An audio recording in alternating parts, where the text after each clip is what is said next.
may change, but Jesus never. Glory to his name. Amen. Good song. Sure enough. All right. All right. Come up here, party of 7, party of 6. No need to be ashamed. Ooh, that one went tight. No need to be ashamed. Just come on up here with me. It'll be all right. Let's see here. That should be good. All right. Say, why are we doing this? Well, because people need to hear about what you all saw. All right? So,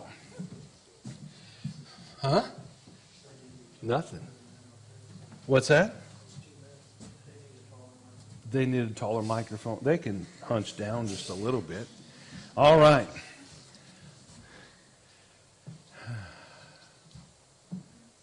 Oh, looky there. Some pretty faces. Some pretty faces. Let's get started with some pretty faces. So, well, we might need to turn around a little bit. So yes, feel free. Step forward and look at the screen as you wish, and that way you know what's going on. How many of y'all have never been in a plane? You've never been in a plane ever. All right? So several of you have not flown. All right? This is what it looks like from the plane down. All right? And you're looking down on the cloud deck, and it's beautiful. It's you know, how many of y'all would be terrified to get in a plane and fly? Anybody like that? Yeah, a couple of you would be. You know, it's safer than a car ride. It's safer than a car ride. And, you know, other than the takeoff, you know, that's a little weird almost. I mean, especially if your ears need to pop, chew some gum, it'll be all right. It's nothing you can't get over, right? These girls, it was their first trip, and they survived, right? They're whole, right? Abigail's first flight. So anyway, just a few quick pictures of what it looked like taking off, flying out of St. Louis, and a little bit maybe down over the Gulf of Mexico.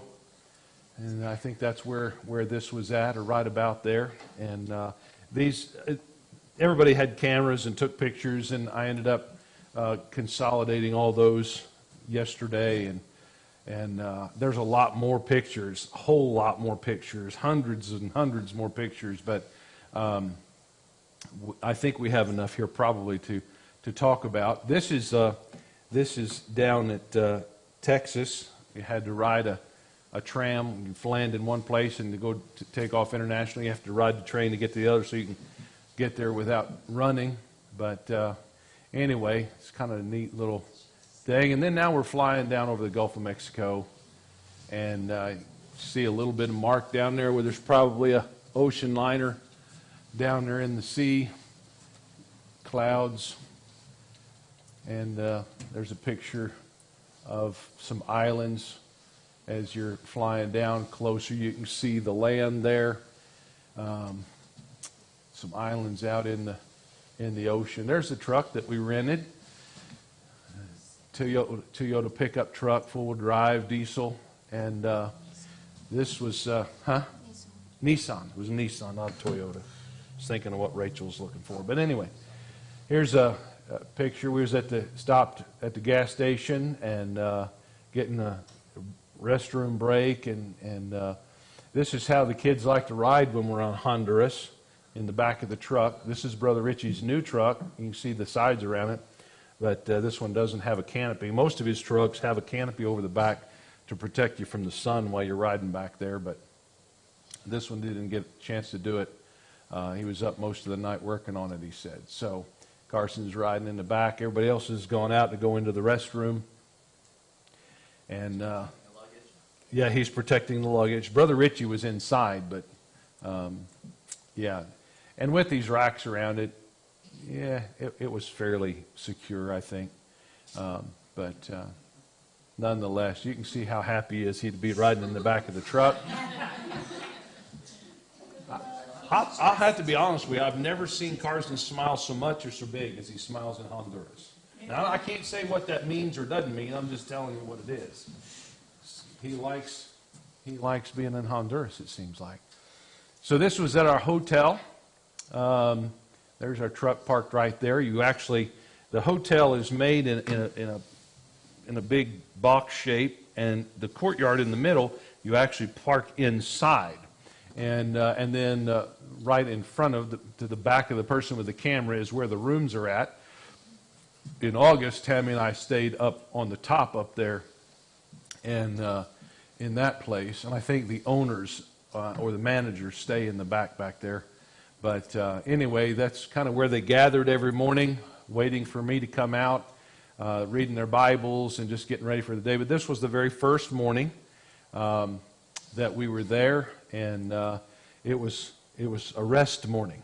All right, we traveled all day, and they weren't ready for rest, but they're young, but I was ready for rest, so I rested a little longer, and they were just ready to go, and Carson was ready to go, but we ended up hanging out here quite a bit, eating some supper out here occasionally. Especially, we got back to the hotel one evening and there was no power on our block. There was power down the street, but not where we were at. And it wasn't long. We got our supper almost eaten and the lights came back on. So, but then it was too hot in the rooms because the air conditioner hadn't been on. So we stayed out and ate our supper while the rooms cooled down. So everybody seemed to really enjoy the trip. Now you can tell by the surroundings there, the floor and everything. This isn't the Hilton. This is it's clean. It's that's a shot of the upstairs there, and they got this roof around you because we're in the dry season right now. The wintertime is their dry season, but in another month or so it'll start the rainy season and it'll be wet, and so they've got the roof there to protect that. Some shots around there. This is a picture of the water tank.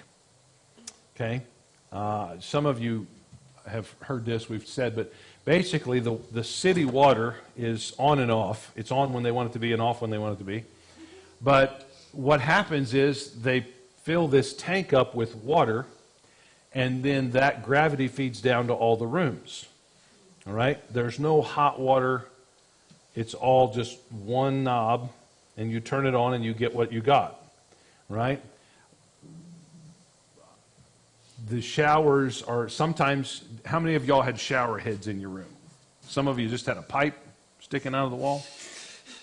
Ours used to be a shower head, but they knocked it off. Yeah, okay. So, I mean, the water is hard just like it is here. All right, so it's just running down out of the tank. So, we had a shower head, but it kind of squirted in every different direction, and you had to kind of jump this way and that way to get wet. But, and it was a little less than lukewarm. She got a shower first. She likes it colder than I do. Yeah, it's just nice enough to heat up the bathroom for you. I kept teasing her. I come into the bathroom, I'm like, it's all steamy hot in here. Where did you hide the hot water? She had it all steamed up. But anyway, I never did find it. She did. But anyway, so that sits up there in the hot Honduran sun and warms up. So if you want a warm shower, you got to get it in the evening, because that's when it's the warmest. By the time we wake up in the morning, it's cooled off. So it's not terrible, but it's cooled off. But the hotel rooms are about $25 a night for a two double occupancy. And that's what we get here. Brother Davis said, Brother Kiefer, I have got to have hot water.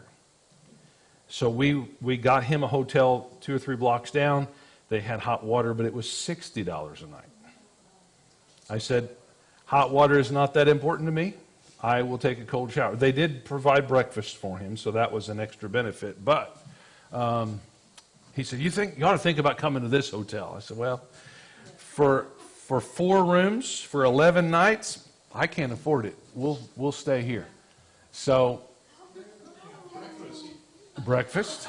Well, you could think about it like that, but this, you can tell from the color, this is just outside of the hotel room on one of the lights outside. The kids found geckos. They're all over. And listen, if you're ever in Honduras and you like these are your best friend. If it wasn't for these, you would be carried away by mosquitoes. All right? So these are very, very friendly critters. You don't want to harm a gecko because they're doing a good job. No, not an iguana. No, in fact, I don't even think we got a picture of an iguana. They were too quick for us this time. But anyway, they're hanging around there. This is so we left the hotel then, and we went out to Rachel's. Rachel's, we'll show you Rachel's house here in a second. But Rachel lives on the property with Brother Richie and Miss Lisa, and she lives down by the street in basically a little apartment inside of their storage building. All right? So this building houses stuff that gets shipped to them. A lot of Bibles, New Testaments, John and Romans, tracts, gift bags for the kids, stuff like that is all in this. Anyway, this is the soccer field, and you all were there. What was going on here? Did anybody get the story? The cows got out. The neighbor's cows got out and ended up on the Richie's property. And I was out back whenever he came around and was yelling at the cows to get off the soccer field. okay, There's all words of them just standing there grazing. yeah. Step up closer to the mic so people can hear you. Both of you. All right. The mic isn't going to bite you, and it's obvious that Carson's not going to bite you. He was with you for 2 weeks. So anyway, they kept commenting that their cows were so much more beautiful than ours. Very pretty, and not all of them, sure, but anyway. So they are, yeah. So this was this taken outside of Rachel's house? Yeah, that was at the school building. Oh, this is behind the school building in town. This is the time you don't want to eat. Okay, that's a papaya? Okay, all right. So anyway, these kind of trees, papaya trees, coconut trees, mango trees, passion, all kinds of fruits are growing all over the place and growing wild. And so I'm gonna try. Do they grow bananas there? Yes, yes. In fact, plantain, which is similar to, looks like a banana, but it's not. But I'll show you some pictures in a minute. But my translator, Willman, on his mom's property on the mountain, they have I don't know if it's called a grove, but banana trees. And he said that they sell the bananas. They don't eat all of them. They sell them. They harvest them, bring them inside, and then people come to the house and purchase them. Somebody stole my mouse. Oh, there we go. Okay, I'm going to try this video. I don't know if this is going to work. No, I just went to the next thing. Okay, maybe I'll show you a video. Brother, they have all kinds of coconut trees on the property there, and Brother Richie found and purchased lineman shoes, all right, for climbing electric poles. All right, basically you strap them to your shoes and it's a big hook, and you have one on each, and you can climb the electric pole. Well, these kids have gotten them, and they're climbing the coconut trees, and they're throwing the coconuts down. I took a video of it, but we may have to try it after a while. But this is around a little later. Brother Richie built this swing for the kids, the whole playground really, but the rear end out of one of the old trucks. And so they put it up there, and you can actually raise and lower it and all kinds of stuff. But yeah, it is kind of dangerous, but they have a good time with it. So, Especially when it flies so high that you're spinning in the air and you can't see where you're going. You feel like you're going to fall, but you don't fall. yeah. Anything else y'all want to say about that? Or didn't try it. You didn't- They couldn't convince Abigail to get up there. She was too old for that, she said. That don't apply. Yeah, That don't apply. Jacob got They it. got Jacob up on it. After a while, he's like, I'm done. Yeah.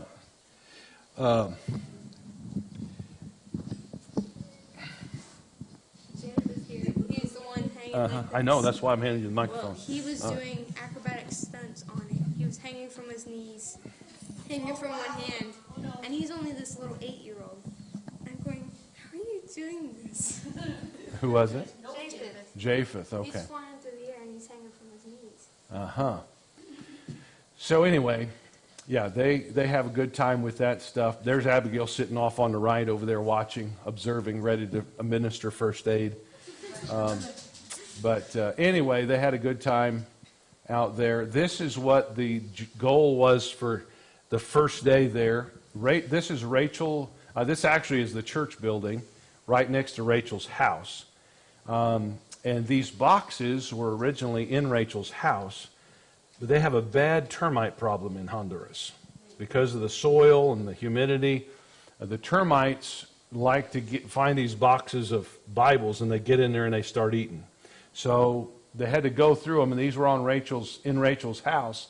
But she wants to start a Bible club for kids, her and the girls there, and she needed a room. So they're clearing and organizing and going through and straightening up, and that's what they're doing. They're going through the Bibles that were sent and making sure that everything's good and repackaging them. In fact, you can see on these up here that there's some damage there from termites, and they're hauling away the trash and they're going to burn it. So that's the front porch of Rachel's house, her apartment, right there inside the screen. You can see all the boxes, and they got all that cleared out that first Friday that we were there. And in fact, one of the boys hung up a hammock for her out there before we left. So these are 3 of the boys. You got Tonio on the right. Eric's the one that got hit in the head with the car and nearly killed. He is now doing what? How old is he? 18, 19? Abigail's age. And then Siders is the guy on the left. Tonio and Siders are brother and sister. They're brothers. They're all brothers. They're all brothers. Okay. Thank you, dear. Thank you. That's Hernandez. why. Yes, Peter. Peter Anthony. So are these boys that buried Raised. Yes. as little orphans? Yes. Grown men? Yes. Yeah. In fact, them and 3 of their sisters. 3 sisters. Yeah, there's 3 sisters as well. We'll see them as we go through. Did Cider already start that rub there, or was he just trying to look like Jacob? I think he had that when we got there. He had that in August, yeah. Yeah. Been working on it. Yeah. Hardworking young men, good-spirited young men. They all served the Lord the whole time we were there. They were packing chairs, helping set things up. I mean, they were always busy serving the Lord while we were there. This is a picture of Rachel's porch before they got it cleared off. That's her dog and dog kennel there. But you can see it's not very usable that way. So, and this kind of surprised me. They went out ahead of me, and I had some things to shop for, and I pulled into the gate, and this is what greets me coming down the hill at me. This is Brother S.M. Davis riding a motorcycle down the hill. Yeah, well, that's what they have. That's what they got. Notice the driveway has explained the driveway there. So, because of all the rain, the driveway would wash out, and the house where Brother Richie and Miss Lisa live is all the way on top of the hill, So in order to maintain the driveway, you can see the C shape there. That's concrete that they poured, and that matches the Kia tread, so they can drive up all the way up to the house. So when I rent a truck down there, it doesn't quite match up, so I end up a little off of that, but works good for their short wheelbase. He had trouble keeping it on track coming down the hill. Yeah. When I was there in August, we were there when they bought 2 motorcycles.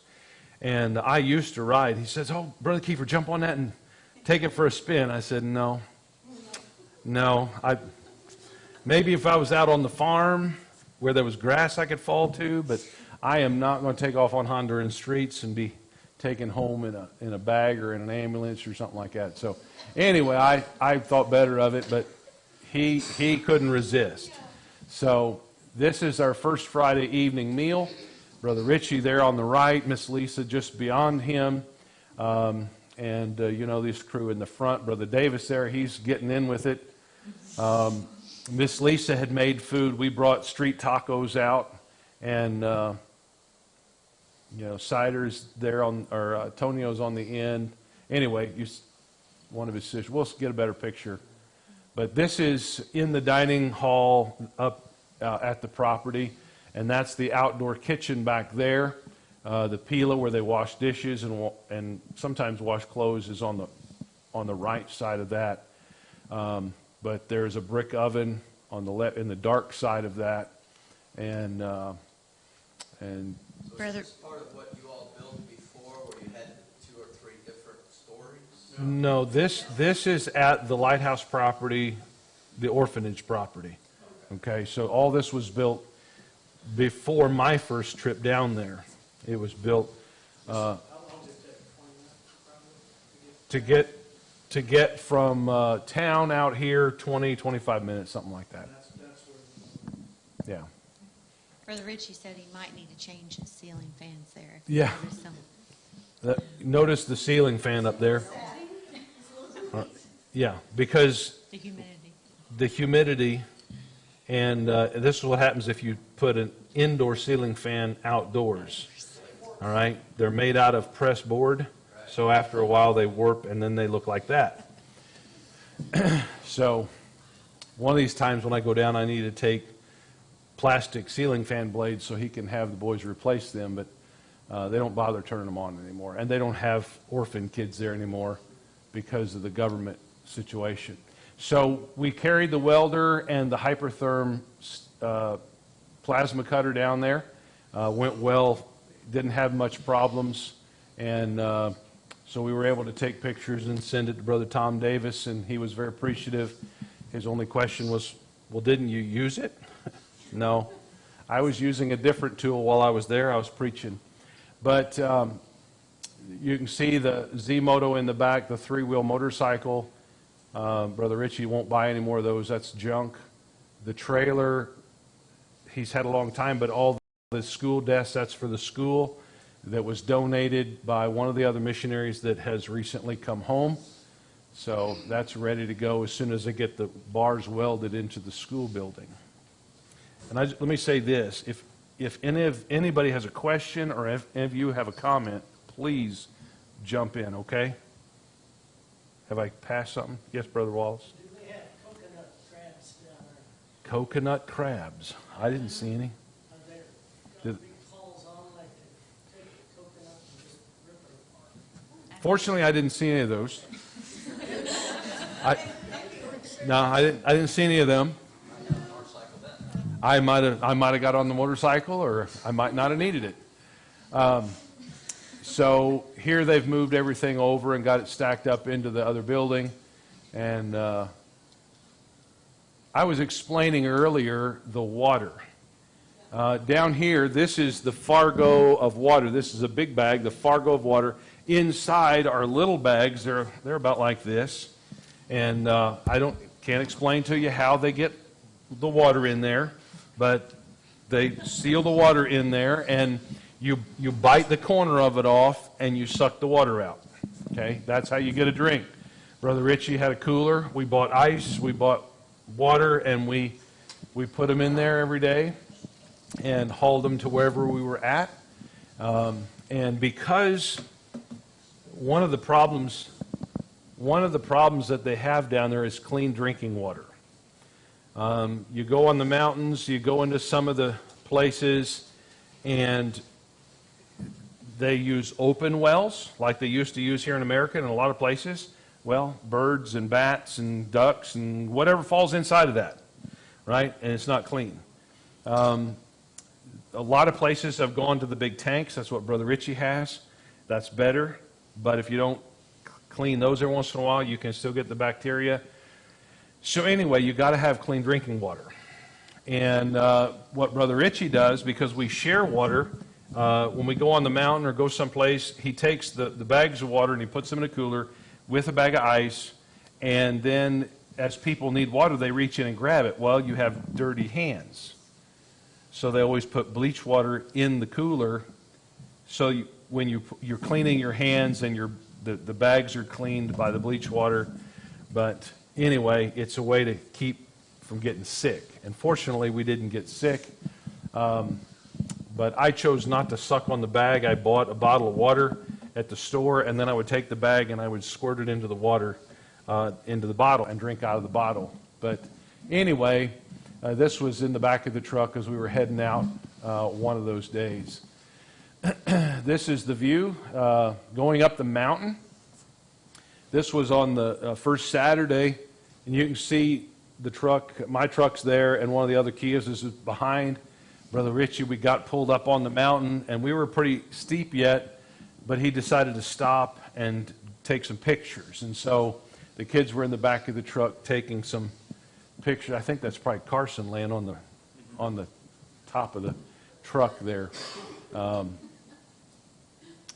This was on the mountain. This was the first lunch that we had on the mountain. This is Pastor Augusto, and he's turning it over to a young man, Pastor Carlos. But this is Pastor Augusto's house. We are sitting in the kitchen. All right, so they cook back here. In fact, I want to say it's right over here to the right. They have places to cook. They had an open fire right on the other side of that table. They were cooking our food. You can see right above Brother Davis, there's 3 doors. That's the restrooms. Okay? So there's a toilet in each one of those. And so you can go in and use the restroom.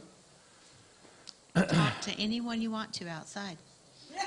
Yeah, you can talk to people while you're, because it's, yeah. Or they could just have a conversation about having the new toilets and everything and how convenient they were while you're inside. I have pictures of the old toilet that I'll show you in a little while, all right? But this they're riding in the back of the truck, and this is the way you do it in Honduras, right? In fact, all the way back to the airport, they were all riding in the bed of the truck. I couldn't convince them to get inside. They had to sit in the bed. You wanted a Honduran suntan. Huh? Did they see in the truck? Of course. You still want to be in the back? Yeah. Not All right. So we're driving, and we pass by a field, but notice there's a steel set of posts here and a steel post. That's their soccer field right there. So you'll be driving up and you'll come across the field and they're playing soccer out there because that's their sport. You notice how the kids are riding on the bike there. We have seen like a grown man and a little girl and then a baby with their legs hooked over the bars. Between 3 people on a bicycle like that is a normal thing to see down there. Yeah. So here's, we were back at that spot taking pictures, and you can kind of, as you look off into the distance that way, that's El Salvador. And when we get to the top of the mountain, if you look the other way, that's Nicaragua that you can see. But I want you to notice behind my pickup there, you see that building? That's somebody's house. And when they were in the back of Brother Richie's truck looking down, you can see a house down over the hill here. You can see a house right over our hood there. and another one up in there. So these people dwell in the mountains, and they'll climb up and down the mountains.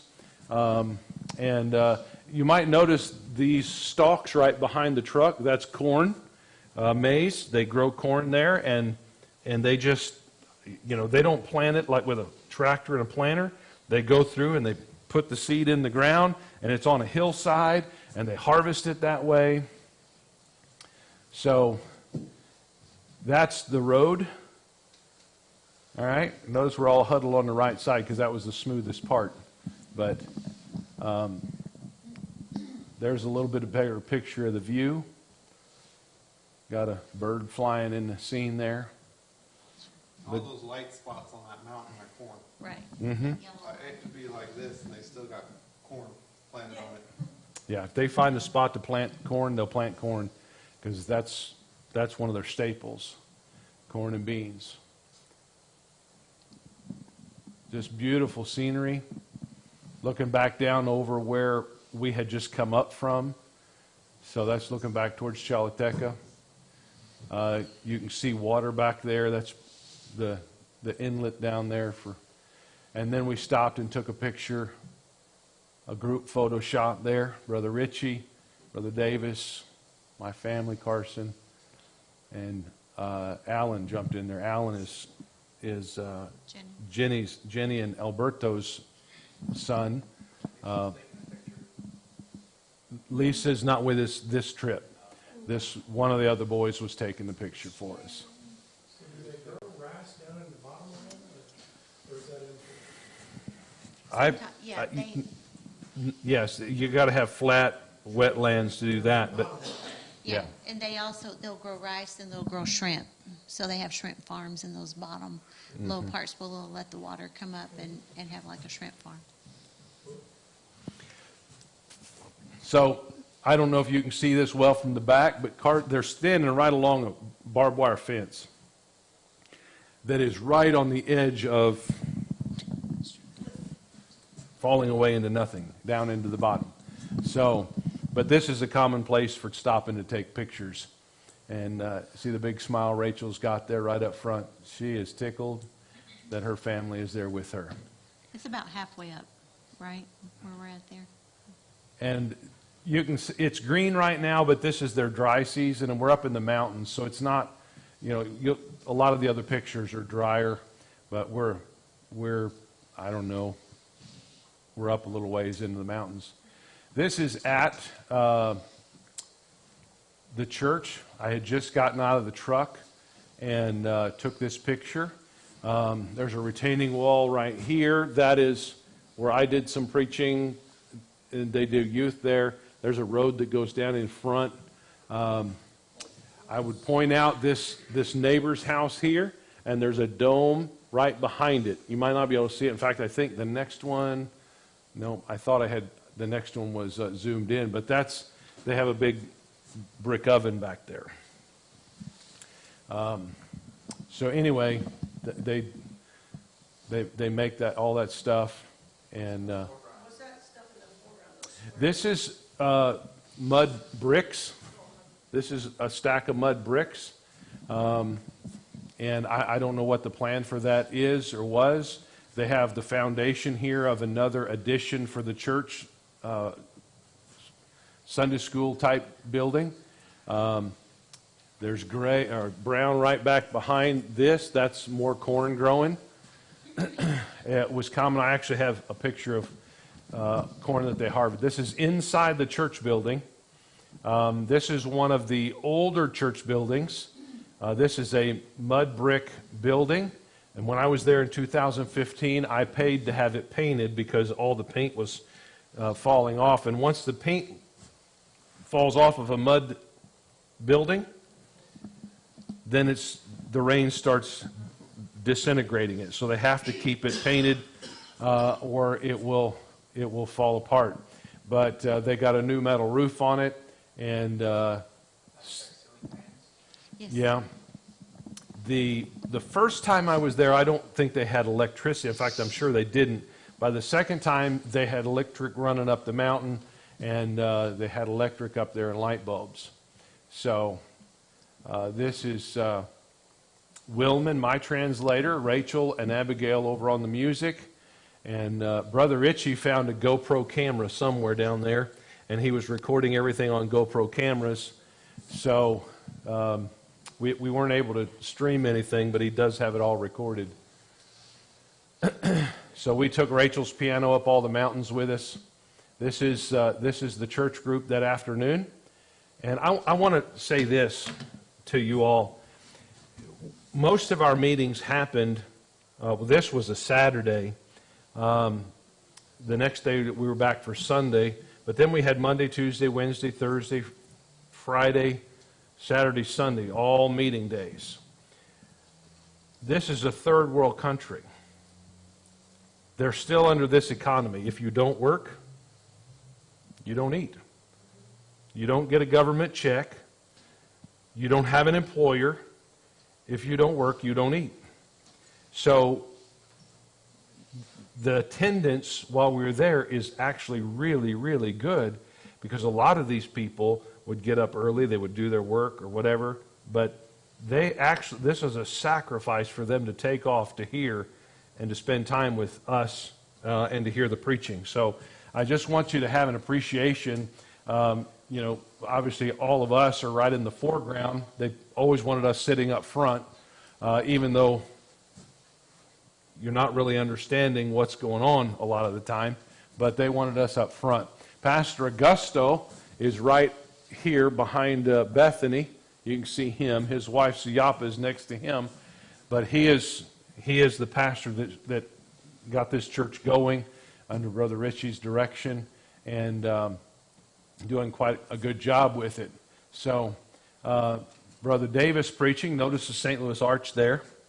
Him and I both used that, talking about landmarks and things. If you see the St. Louis Arch, you know exactly where you are. You can't be confused by something else. You know where you're at, right? So he was preaching his sermon in Spanish at this point. This is Brother Davis learning how to drink out of a water bag. And we didn't get it on camera, but much of the water ended up on the ground in this endeavor. And all over his face. He got a good cooling for that one. But no straw. No, it's a sealed bag, all four sides. You hold it, bite the corner off, and squeeze it into your mouth or suck it out of your mouth. Oftentimes you see people walking around and it's hanging in their teeth because they're holding on to their water bag. If you set it down, it tends to run out onto the ground. So you just hold on to it. You got to use your hands like this, and you have to talk to your bag like this. Yeah. All right. Brother Davis saw this little scooter, and this goes up and down the mountains, by the way. They take this up and down the mountains. This is one of the boys at the church, and he uses it to make an income, hauling people up and down the mountain, bringing supplies up and down, bringing people to church. But, this is a pretty common thing down there. Moto taxi. Yeah. Mm-hmm. Yeah. Yeah.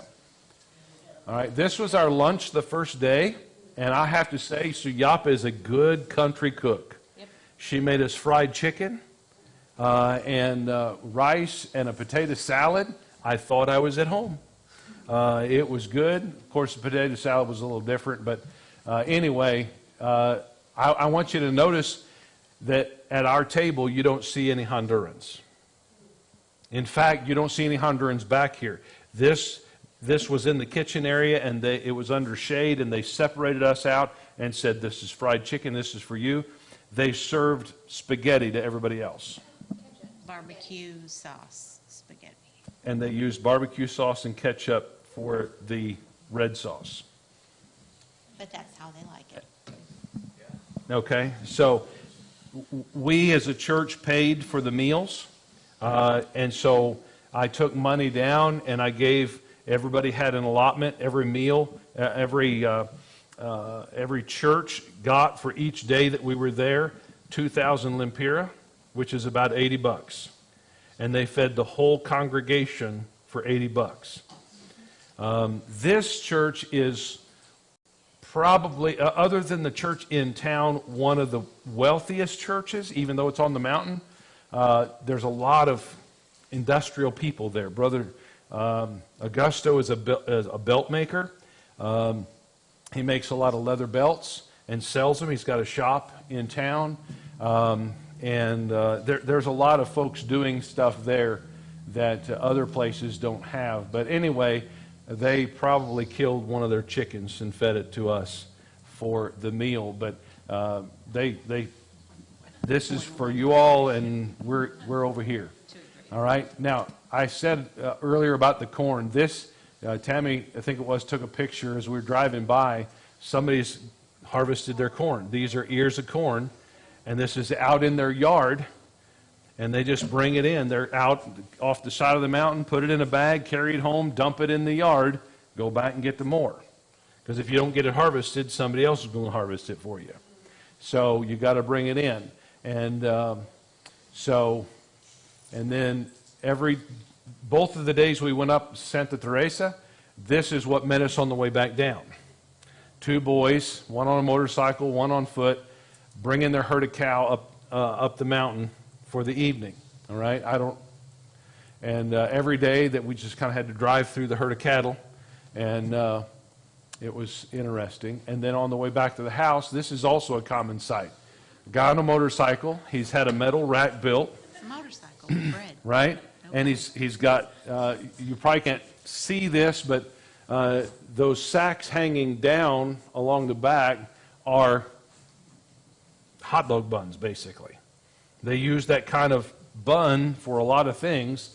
And then he's got other stuff on top, other stuff down the sides, and he's either taking it back to sell it or taking it to be sold. Yeah, you've got to have good balance.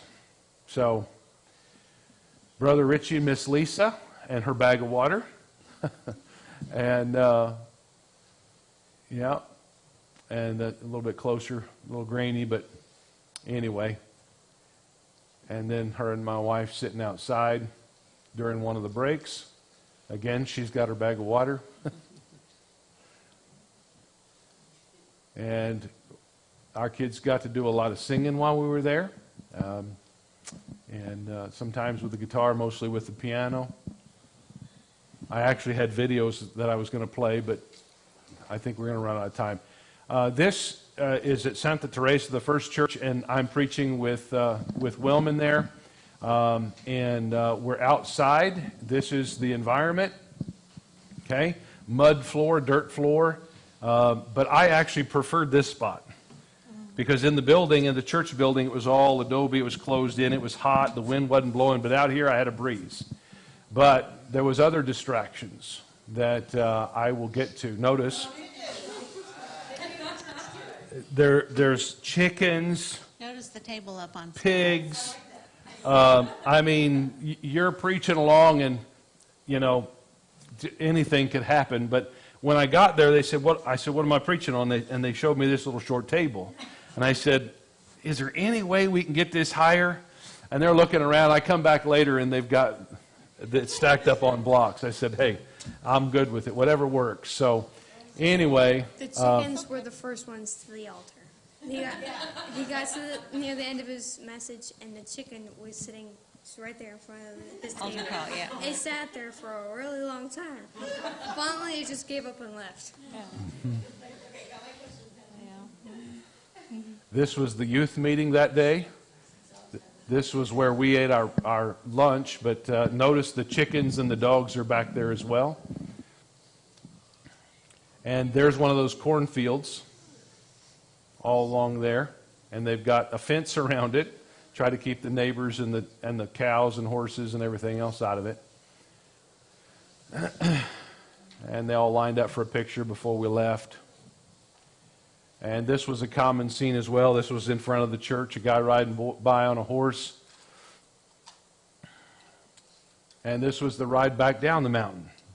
And I was there's rocks all over and the road's in good shape right now. Spot. In the wet season, all this can cave down, and you're Yeah, you got, our masks are on the, It's a tarp on the side of the mountain. no, that's our face mask, because when you get to town, you got to have them.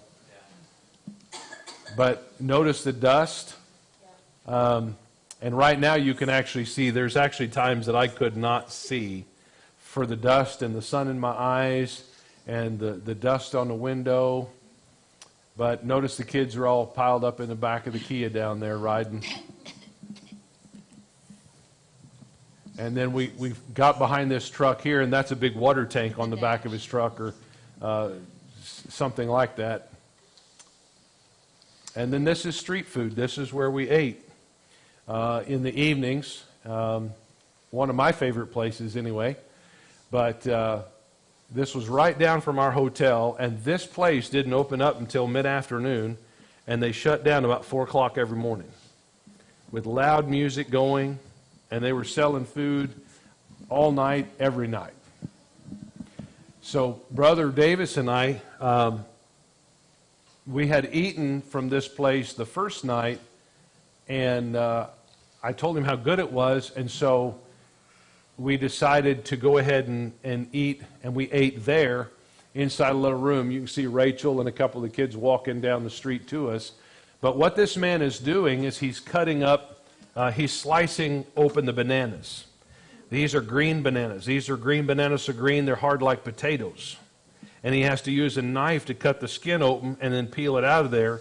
And then notice that this board right here is a slicer, like you would slice cabbage. And he's going to slice the bananas, and then he's going to deep fry them for us. There's fried bananas frying right there. And this is, this was a filler for one of the, what'd they call it? Baleadas? Basically a burrito type thing. But notice all the banana peelings in the back. So there he's cooking our pork steaks right over a charcoal grill. And this, they're making the baleadas here. This was down the street a little ways. And I was sitting here and taking pictures, and Brother Rich Davis and I were talking, and she turned around to the other people and she goes, "Gringos." And I said, "Yep, see, gringos." Anyway, it was fun. But you know, we were just taking it in. We thought it was neat, and that was our supper that night: pork steak on top of fried bananas with a slaw. What was it good? Yeah, it was good. They give you no silverware, no But plasticware. yeah, there's You no have to eat forks. this with your fingers. You just pick it up with your hands and tear into it, and eat the banana fries, the slaw, everything with your fingers. And It's good. we learned to take baby wipes with us, hand sanitizing wipes, so we could wash before and after. But talk about some good food, folks. Really good food. I lost control back there, I think.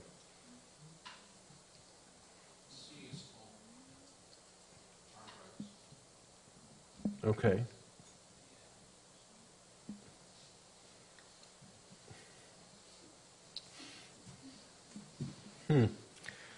Well, that was part one. Need a restroom break. We'll do like we did in Honduras. We'll get part of the way through it, and then we'll take a restroom break, and then we'll come back. Can I ask a question? You may. Just copy something off of that onto something else. Yes. I probably have heard this before, but where is Brother Davis from and Brother Richie? I mean, I know they're living in Honduras right now, right, Davis too? No. Brother Davis lives in up near Springfield, Illinois. Oh, okay. So Yeah. he preaches up there? Or is, Brother Davis preaches all over the U.S. okay, so he's a missionary. He's a U.S. evangelist. Okay. He's been here. He comes here usually once or twice a year. And, yeah, he preaches on the home and family. That's his first time and maybe his last time. Brother Richie lives there in Honduras, has for a long time. From, originally, Alaska. He's from Alaska originally. He grew up in Alaska. Yeah. So, He was a truck driver in Alaska. okay. I got enough space to move on. Any other questions? Yep. All right. So this was our table that night, and we got a few of our steaks. We're waiting for the rest of them, but anyway, good stuff. The Espresso Americano, the coffee shop. And this was a stop regularly in the morning. And this is a pina colada. For people who don't like coffee, this is what is an icy cold drink. You didn't want to drink coffee? You're only 12? But she liked the flavor of coffee. She looked like this the rest of the day. Well, see, the thing is, coffee, to make coffee, you're boiling the water. And this is in the city, all right? This is city water. This is not in the mountains. This is in a store, in a shop. So this is all sanitary stuff. So this is basically a caramel frappe. Before they become popular here, they had caramel frappes there. It's cold coffee, and they're quite good, as you can tell. I don't know why he chose to do it like this, but every time I got him one, he took the lid off and dove into it. I don't know if it was the heat. I don't know what it was, but he liked them. So, hey, Mikey. We were practicing piano. We sang some songs in different churches. No, this is actually inside her apartment. Yeah, the front porch is out behind me, and this is just inside the door. Her office is right here behind Bethany, and then a little further down is her bedroom, and then her kitchen, bathroom, and so these boxes are filling her apartment too. All right, and there's another container on the way. So anyway, she said, we need to get some of the trash moved out. I can't fit any more in here. So anyway, several years ago, Eric, I told you about Eric and how he got hit in the face with a car. This is right in front of Brother Richie, right in front of Rachel's house. You open the gate and walk out, and there's now this bridge. When Eric got hit, he went outside the gate, and he was going to cross the street, and there was a semi parked there, and he stepped around the front of it, and the vehicle hit him right in the nose and nearly killed him. Well, that wasn't the only reason, but that, and amongst with lots of other people getting injured, the country of Honduras built these walkways. And I doubt you can appreciate how tall that is, but a semi doesn't even come close to touching it. And so on most of them, It's a hike to get up there. it is a hike to get up there. So they're very impractical. They're there for safety, but nobody uses them. In fact, on most of them that you see, somebody has spray painted, where did the money come from? Where did the money go? Where did the money go? Yeah, or where did the money go? Something to that effect, because nobody climbs up there to go. They just continue to walk across the street.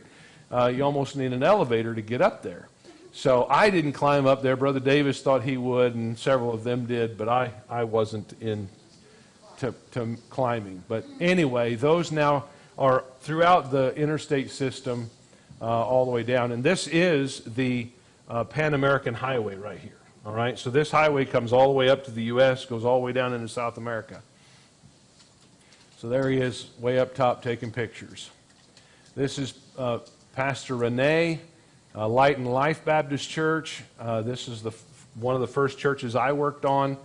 Put the lights into this, electric into this building in 2015, and preached here a message on the light and life, Jesus Christ.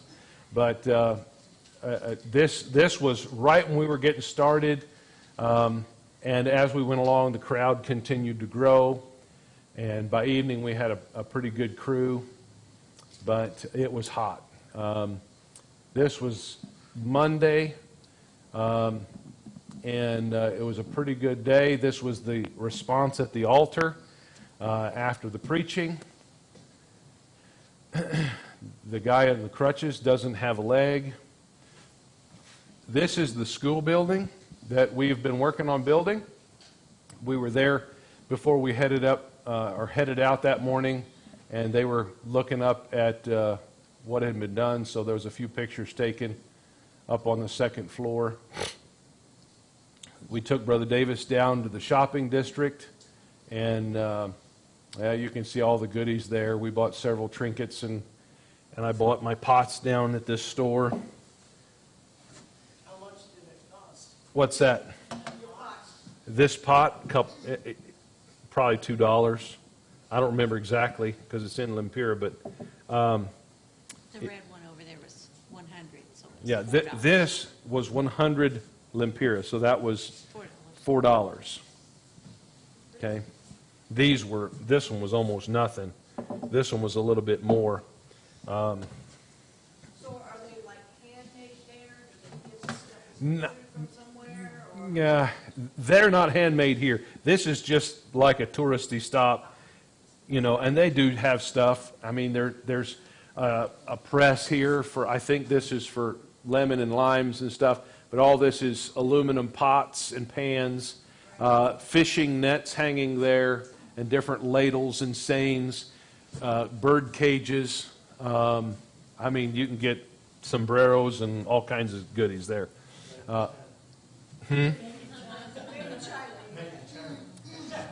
I don't know. There may be some made in China stuff, but a lot of it's made, A lot of that's made there. a whole wall full of ceramic stuff that's been painted. I couldn't make up. And then Brother Davis was taken in by this fellow. Now understand in the market, this is, the roof is huge. It spans blocks. But through that, you have aisleways inside of that. And here comes this guy on this three-wheel bike with a chest freezer in the front of it. Yes. And he's selling meat. And so he plugs it in at the house, I imagine, and then he takes off with it, and he's selling it to the different restaurants and stuff, but he's pedaling it around town on his bicycle. So he wanted me to get a picture of that. Did you go back to that one? Notice that black thing off to the right-hand side of him? That's a grill. That's a grill. This device right here is like, it is. It's a steel rim off of a vehicle, and they have cut the middle out and put a burner in it, and just like they used to cook our food that we were eating, you could buy them. It wouldn't fit in my suitcase. It's chained to the wall so nobody takes it away. Yeah. So. I could do that. In my spare time. Brother Davis really enjoyed riding in the back of the truck. After he saw the kids doing it all the time, he just said, I've got to. And yeah, every chance he had, he crawled up in the back and rode in the back. You can tell how big a smile he's got. He's loving it. He rode around saying, Buenos dias, Buenos dias. He's riding in the back of the truck, and you can hear him from inside. Yeah, it's like riding a parade float, Jacob said. It's just like being on a parade float. There was nobody we passed on the road that he did not He would talk to every soul. say. Should have gave him a bag of candy. He could have been. So, second day at Light and Life, and I mentioned this morning that on one of the days it was so hot I didn't know that could preach. This was that day. It was stifling. We were roasting. It was 2:30, 3 o'clock in the afternoon, and it was hot. And I thought, what are we doing? We should just close this down and go back to the hotel. That's the point where I was physically. But Brother Davis got up and preached, and by the time he got done, I said, okay, if he can do it, I can do it. And we just kind of egged one another along. But anyway, he got up there and preached and did a great job. And what we did was he was preaching, he preached a message for everybody, and then we would break up. I would preach, and then we'd break up after we ate our supper or lunch, and I would preach for the young people, and he would preach for the married people. And so that's kind of how I was right here behind that building where he was. There's another little building that is closed in. There's 2 doors. That's it. And I'm preaching to the young people inside of that. But praise the Lord, it was nighttime, and it was dark, and it was cooled off. But that's where I'm at right there. And they gave me this really short little lectern to preach from. But it worked out. And that's the young people I was preaching to. Then they had a child's class. The little Rachel's out there teaching the little kids out with the mosquitoes. So they were outside. I was inside, and Brother Davis was in here to the left. I was straight back in front of that right side pickup truck. And so Rachel played the piano, and Wilman there led the music most places we went. This is Japheth here. Trapeche. This is in Trapeche. This is Wilman's church where he preaches and ministers. And he's helping Rachel. His name's Japheth. He's Jenny and Alberto's boy, or Jenny's boy. But anyway, what's that question? No. No. Okay. This is the young people at Trapeche. The young lady with our back to us is Karen. This is Peter or Tonio, and that's his sister. All right. Tonio just saw this young couple and said, I'm going to take their child and I'm going to minister to the child so they can listen to the preaching. This was the most difficult preaching I did the whole time. Notice the scenario. Notice where we're at. Outside in the middle of a street. Okay, this is a street. So the whole time I'm preaching, not only are the chickens and the dogs and the pigs and everything else, but people are going by and motorcycles are going by, and I struggled.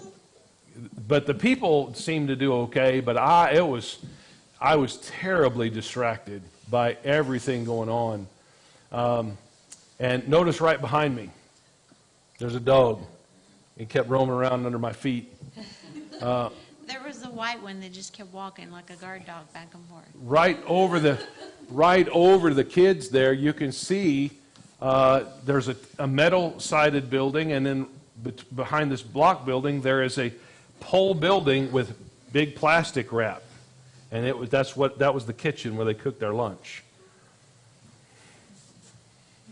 Cobblestone road right there behind me. Chickens coming up, getting ready to distract me. Parrots on the porch. Parrots are on the porch squawking. But yeah, it was terribly distracting. I mean, terribly. Little kids don't bother me. Parrots, chickens, ducks, and there wasn't no ducks, but pigs, dogs, everything else. That was a little. But this was the attention of the people. So the young people paid close attention in spite of it. That young man is the one that learned the 300 verses for his dress shirt. He earned a dress shirt by memorizing 300 verses of Scripture. The guy smiling. That was my first question to Wilman. I said, where is he? He's this one. I said, he needs to be preaching, not me. He memorized all of Psalm 119, and I don't remember what else, but Wilman got some shirts, some dress shirts, and said, I want to give these away, but I want you to memorize scriptures. And he memorized 300 for that pretty blue shirt he's wearing. The youth. Yeah. The youth. Here you are. The kitchen where they're cooking our lunch. Oh, and look, you can find history everywhere.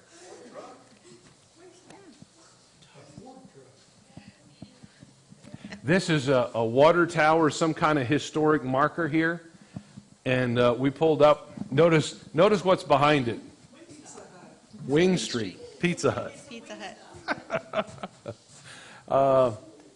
Anyway, on the opposite side of that is Colonel Sanders, Kentucky Fried Chicken, on the other side of that parking lot. But anyway, we were going into the store that's basically Walmart. It's owned by Walmart. But I looked over and saw that Ford truck sitting next to this historic marker, and I thought, I've got to have a picture of that.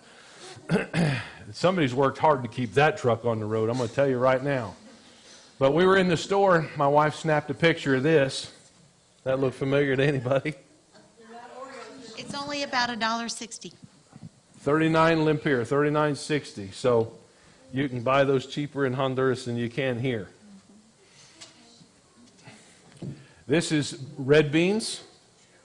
All right, this is a staple product. This is inside Walmart down there. 69 Lempier. less than $3, you can get a big bag of beans. I don't know how many pounds is there, but anyway. Yeah. This is how you drink soda in Honduras. We were amused that it looked like Hello Kitty after it had sat there long enough. It had swelled up So, with the gas inside. whenever in Honduras, you see the big bottle. It's a 3-liter bottle of soda that you get, but you don't want to drink out of a 3-liter bottle. And you can buy cups, but they're expensive. It's cheaper to buy bags. And you take the bag and you roll it up. You put your soda in it. You unroll it. You tie a knot in it, and then just like a water bag, you bite the corner off of it, and you suck the soda out of the bag. That's how you do it. Okay? Now, anybody would tell what not to do? Don't seal it off, otherwise you get the gas from the soda coming up through your nostrils. And it that hurts. burns. That hurts. Yeah, you don't suck the air, the carbonated air out of the bag. You let that off because it will burn your nostrils, right? And you also don't shake it up.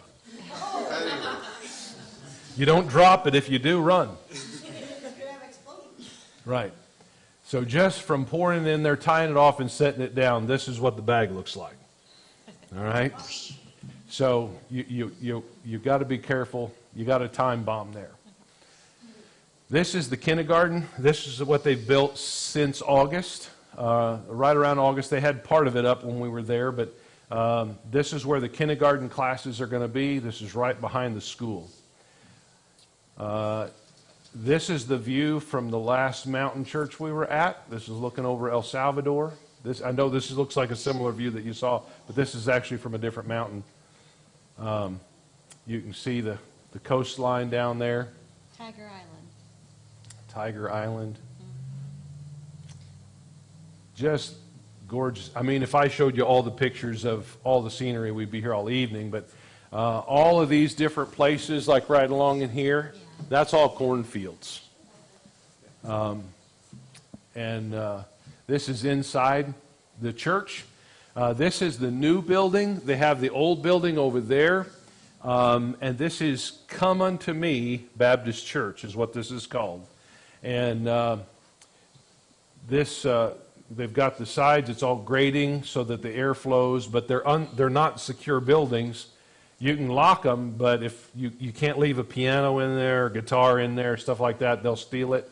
If there's anything of any value in there, they'll break in there and steal it. But anyway, this is where I preached. This is the old building. I preached to the youth over here, and again had a great response. The message I preached this morning. No, it wasn't that message. I preached a different message there, but. The one about direction. What is the direction of your life? Does anybody have a testimony about that?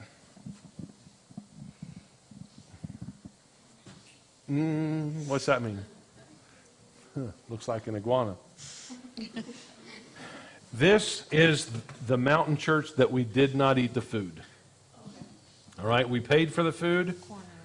This mountain church is further out and away than any of the other ones. This mountain church is the poorest of all the places that we were at.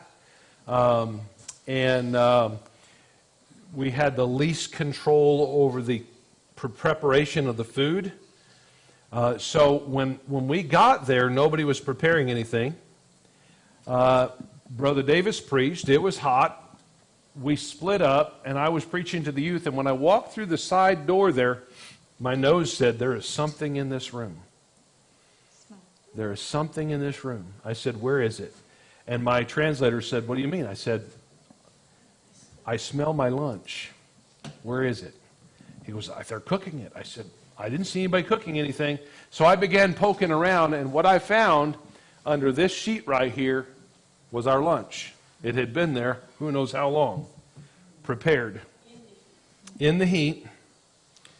And I was told that it was prepared using mountain water, not clean water. So when it was passed out, I stopped our crew. Don't eat that. and we gave it away to the young people there. I couldn't get to Brother Davis. I couldn't get to Brother Richie in time. They had already consumed theirs. But anyway, they didn't get sick, fortunately. But it looked delicious. It smelled delicious. It probably was delicious, and I probably would have been fine to eat it. But I was told, if you know better, if you shouldn't eat it, don't eat it. So anyway, I want you to notice the ceiling here. This is the old roof, and the way that they still do it. These are the old clay tiles that are stacked together on wood slats, and that's how they keep it dry. Another guy on a horse, youth class, Brother Davis preaching. Iglesia Baptista Ven Ami, Come Unto Me Baptist Church. You can tell how old that building is. But that's what happens to a mud building when you don't keep it protected. But there's that smiling guy again. Anybody got a guess as to what that is? That's the toilet. Look at the look on his face. Toilet? That little block on the top is keeping things from falling inside, but that's the outhouse. Notice that there's no walls. Nice tile work. I had a conversation with my translator, and he said, well, the ladies don't have a problem. They just skirt and they go, and it's no big deal. Nothing. Nothing. I said, yeah, I don't know. Thanks anyway. This is the new one. And there is a wall around this. But they have a bucket of water inside that you scoop the water and you flush the toilet because there's no running water up there. So they got to carry the water so that they can flush the toilet. And that's chemical there in that bag, make it smell. No, No, that's trash. that's a trash can. Because in Honduras, you do not put your toilet paper in the toilet. No. Clogged. Never. Never. It goes in a trash can because you will clog up the drains. You will, even when there is a flushing toilet, you do not put the paper in the commode. You put it in the trash can. Okay? Sorry, we have to go back to class 101. Yeah. So anyway, it's a little different. Notice there's not even a seat on that porcelain, but it was better than this one. All right. Is that one of the projects that y'all did when you were there? No, this church I've only been to one other time, and it was in the night. I had to take the pastor home, and so I drove up here and dropped him and some Bibles off and went back. I had never preached here. I hadn't spent any time here. This is the Pila. This is where they store water when they can get water. And in the rainy season, I imagine it's full much of the time. The old bath, the old banyo is there. The new one is inside that block wall there. But, you know, I would imagine they baptize in there. There's still no door though. There is a door on the bathroom. Oh, there is? Yeah, there is. Yeah. So this is, they decided to go up and take pictures off the side of the mountain. Notice how they make there's a house up there, and they just stack the rocks up. But that's the roadway, you know, and it's rough as a cob. But that's the picture from just up past the church. And we got finished with our treks up the mountain. The kids decided to clean the truck, which I was thankful for. So we bought them some rags, but back to riding in the back. This is the church in town, La Cruz, the Cross Baptist Church. The school building is just behind there. That's Brother Richie's new Kia. This is kind of the hub. This is the central place. This is where we brought the youth from all the different churches to preach. This is that group, 4 different church youth groups, and we're setting up to preach to them. This was probably the most well-attended meeting we had. A lot of young people there. Brother Richie and I having a conversation in the back. That was the throne. I'm not going to take time to... That chair was built for Brother Richie, to hold Brother Richie, but it's too tall for him. He said his feet dangle. He can't touch the floor from it, so he lets me sit on it. It's perfect for me. Yeah. Yeah. Anyhow, Brother Davis is teaching on how to prepare Bible messages and how to study the Bible. The kids loved it. Everybody seemed to have a good time. Took notes. This is out. I bought pizza for lunch for all the youth, and then I preached to them in the park. And my wife was taking pictures here. This young man... That's Miss Sherry's good friend. That's Miss Sherry's good friend. They had to leave. Yeah. I actually told this young man, he was hugging me and climbing on me so much, I said, I think I'm going to take you home. And when he understood what I said, he took off running. There's a Honduran who doesn't want to come to America. His name is Esteban. But I think my wife made some friends. You know, she is being covered up by young men. If I ever give way, and she'll probably go to Honduras, she'll have all kinds of guys lined up. No, it's Eric's son. So who's the young lady with Rachel? That's Jennifer. Jennifer is her name. Jennifer, yeah. Sweet young lady. She lives next door to Lucas. Lives next door to the church, and just a servant. Just a servant. And this is... That's her again with Tammy. This young lady has impressed me every time I've been down there. She's just always smiling, has a sweet spirit, always serving. And so anyway, she's a blessing. My wife found her niche while she was there. I told this is Barry Jr. No, Barry Lizandro. Barry Lizandro. Barry Lizandro is a combination of Barry and Lisa's name, but Okay. for a boy. Barry Lizandro. The kids that Barry and Lisa raised, Tonio, Alba is the oldest, and this is her child, and she named them after Barry and Lisa. This is me preaching out to the youth in the park. This is where I preached this illustration. Yes, I'm well secured. I do, just about. I wanted to put the pig in one of them, but the picture wasn't as good, so I didn't include it. But Also, in almost all of Dad's preaching indoors, there was at least 3 or 4 geckos hanging above his head. I didn't notice those. I didn't notice those. But these kids paid attention. This was the service where I used this illustration, preaching to the kids, and it was, I'm told it was powerful and helped them.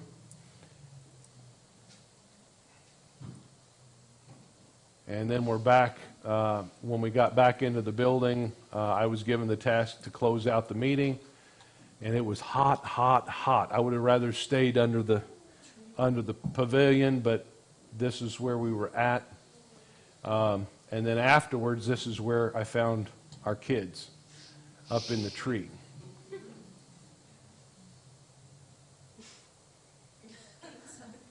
There's Japheth. That's Japheth there, Jenny's, and Eric, or Enrique there, got his tongue sticking out. He does, yeah. And guess what? I found another pork steak.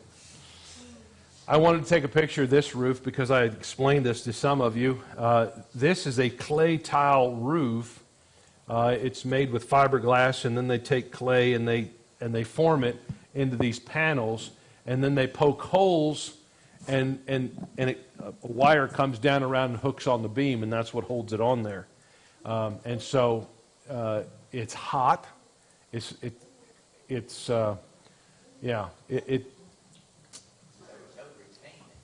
Well, it gets hot. It gets very hot. Now, most of them have gone to doing metal now because it reflects the heat a little bit better. But this is the response at the altar on Saturday. powerful message on anger and good response. I preached and taught on missions for the first time there under the school building, while Davis was preaching to the family, the wives and husbands.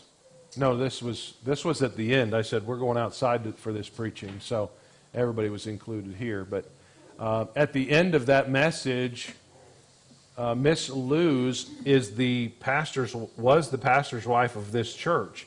Her husband, Carlos, passed away, but I was talking about missions and how we need missionaries all over, and there's Hondurans in every place. And the miner got up and he was saying, yeah, we're going to send so-and-so to here and so-and-so. And he said, Miss Luz, we're going to send her to Africa.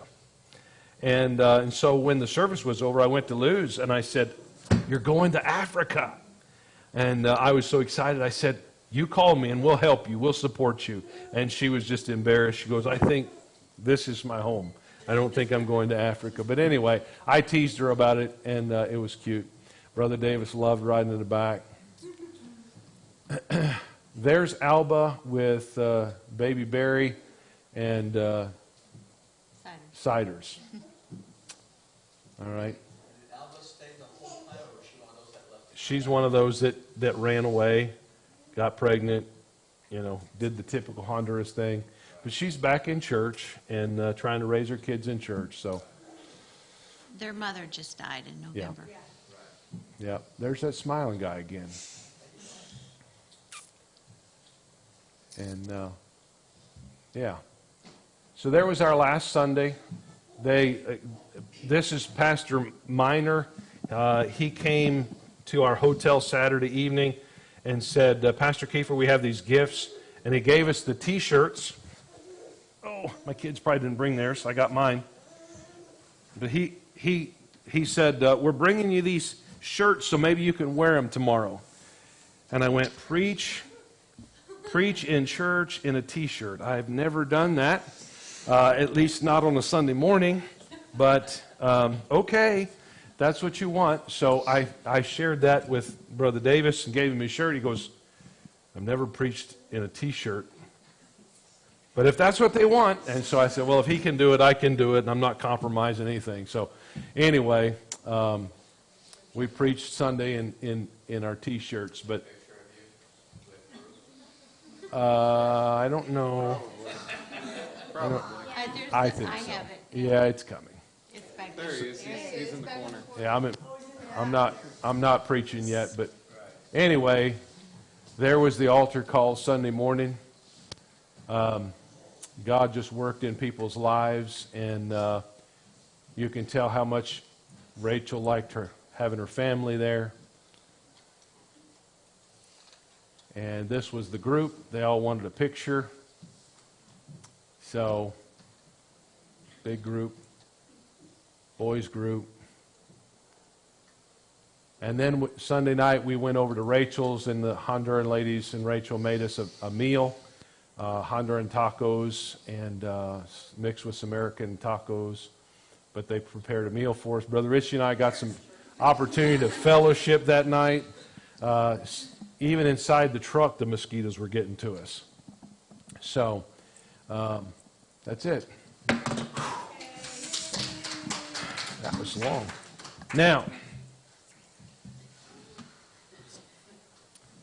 God spoke to hearts while we were there, and some of this group, God has worked in their heart, worked in their life, shown them and spoke to their heart about some things. And I want to encourage them to make what God has shown them, whatever that is, reveal that, all right, to their church family. So,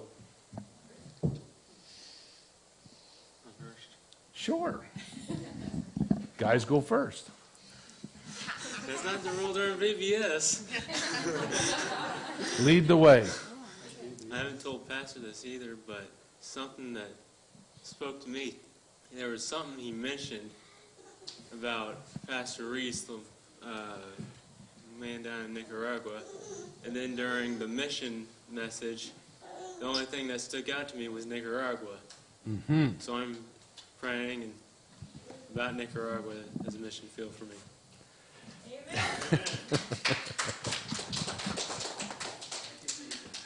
A few weeks ago, when who was here preaching? That was Boyles. Brother Boyles was preaching. Carson came to the altar and dedicated his life to whatever God wanted. And now God seems to be directing, maybe, but you're willing to do whatever God wants you to do. Amen. Praise the Lord. Be praying for him, okay? Okay. When I was 12 years old, I surrendered my life to God's will. I did not yet know what His will was, but the last several months, whenever Rachel was here, God just kept saying He wants you on the mission field. We went on this missions trip for the last several days. The messages on the direction of your life and choosing the right way, and then Dad's message on missions. God, I surrendered to the missions field.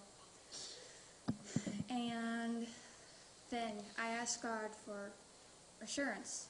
Like, don't ever question God's leading, but I asked God for assurance. And then Dad preached on almost. And like, thanks, Lord. So I surrendered my life to the mission field. Amen. Pray for her. All right. Pray for her. During the preaching on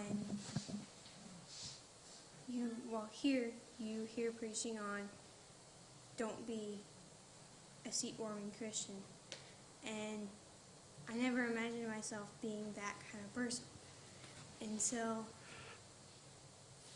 after junior church ended and we didn't do it every Sunday. I thought, what do I do? Then I went on this mission trip and I realized I was not trying hard enough to look for something to do. I needed to look harder. About a year back, I had talked to Mom about being a missionary.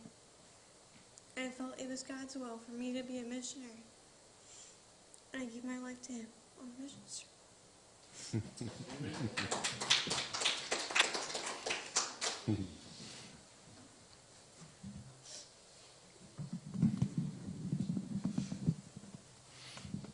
While on this mission trip, I saw how all these poor Hondurans that have next to nothing would surrender every spare minute to just be at church.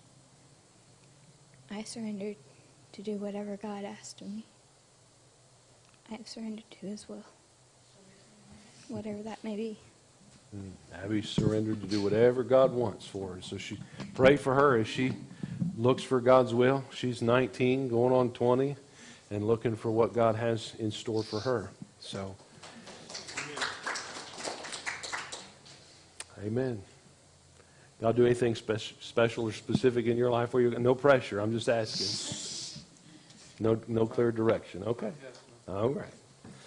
But as you can see, God worked in even, there was very little that I preached as far as a sermon. In fact, they heard all of Brother Davis's sermons before, and everything that I've said on the mission field, I've said here at some point, sometime or another.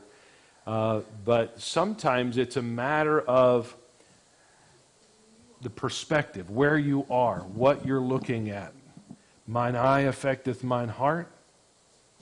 And sometimes being in the right surrounding, you hear the same thing you've heard 100 times, 1,000 times before, but you hear it in the right context, and all of a sudden, God touches your life.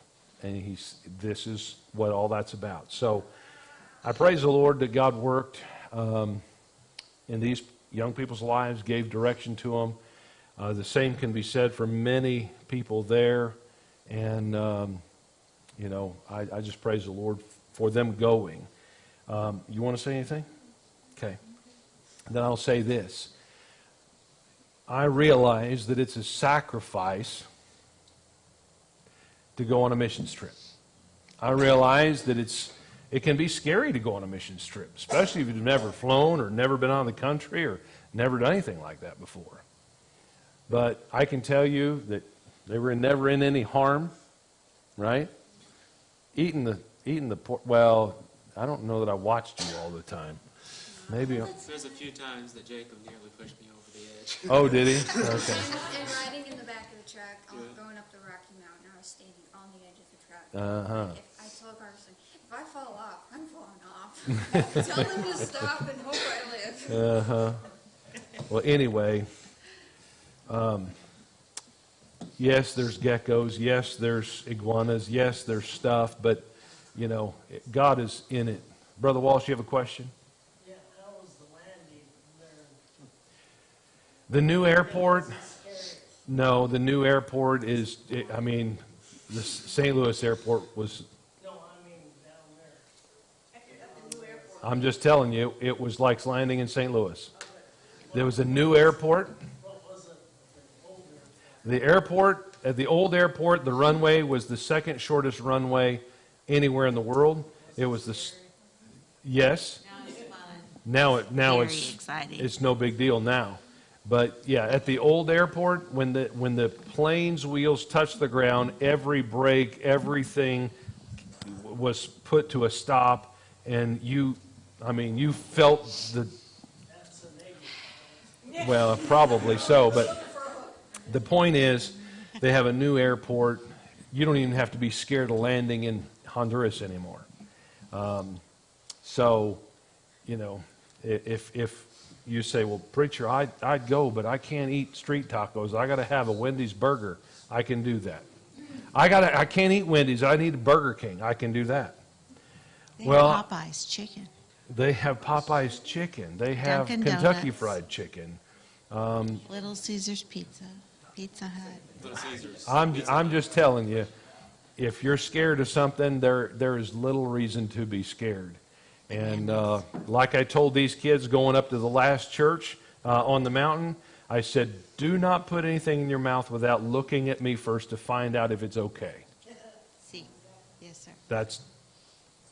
I won't let you put anything in your mouth that you shouldn't put in your mouth as long as you check with me first. Barry and Brother Davis didn't, so they, you know, but they didn't get sick. But the point is this. The point is this. Somebody said, did you feel scared there? No. Did you feel like you were going to get hurt? No. But it, you know. Anyway, any other questions? No questions. Can we go home? Is that not a question? All right. I'm sure y'all are tired. I know I am. Let's pray and head out. Father, I want to thank you for this group of young people going with me on this trip. I thank you for the way you used them and spoke to their heart and gave them a joyous spirit. I thank you for your call and touch on their life. I pray that you protect them and provide for them and show them the way forward, that you give me and their parents wisdom for counsel and direction, and that we'd be able to help them to find your will for their lives. And we ask for your blessing now as we head out, as we consider and contemplate maybe another trip in the future. We pray that you guide and direct us, and that, Father, you'd help our church to continue to serve you.